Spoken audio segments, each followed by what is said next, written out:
Alors, une fois que vous avez téléchargé PostgreSQL, donc dans vos téléchargements, vous double-cliquez sur postgresql.exe. Voulez-vous autoriser cette application à apporter des modifs? Oui. Donc, vous allez avoir PostgreSQL qui va s'ouvrir. Voilà, bienvenue dans l'assistant. Suivant. Il va créer un répertoire. Alors, je vous conseille de ne pas prendre l'initiative de changer d'emplacement. Suivant, vous cochez les 4 éléments. Suivant. Suivant. Et là, il vous demande le mot de passe du super utilisateur, c'est-à-dire de Postgres. Donc moi, je vais mettre mon prénom, Guilain. Je confirme. Guilain.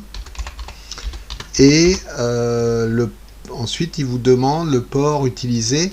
Donc le port utilisé 5432, ça va être le port local en fait, c'est-à-dire que votre serveur, votre PC servira de serveur pour PostGIS.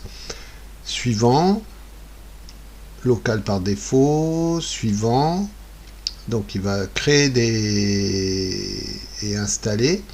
Donc suivant, à partir de ce moment-là, il décompresse tous les éléments. Je vais stopper l'enregistrement parce que c'est relativement long, la décompression. Lorsque l'installation est terminée, donc l'assistant vient de finir l'installation, exécuter Stack Builder, ok. Donc il va vous demander le port, donc le port SQL sur le port 5432, le port local. Donc vous pouvez installer l'extension PostGIS, suivant, dans le répertoire là où vous le souhaitez. Et puis cliquez sur le bouton suivant pour commencer les installations. Donc suivant, je valide, je crée une base de données. Suivant.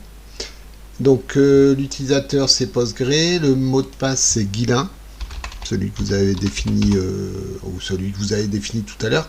Le port 5432, next. On installe. Et cette installation, pour ma part, je serai obligé de la refaire parce que ça ne fonctionne pas quand on s'y prend comme ça. D'ailleurs, là, il me met un défaut. Donc, peut-être que vous, ça ne sera pas le cas. Pour ma part, ça ne fonctionne pas comme souhaité. Donc, j'abandonne. OK.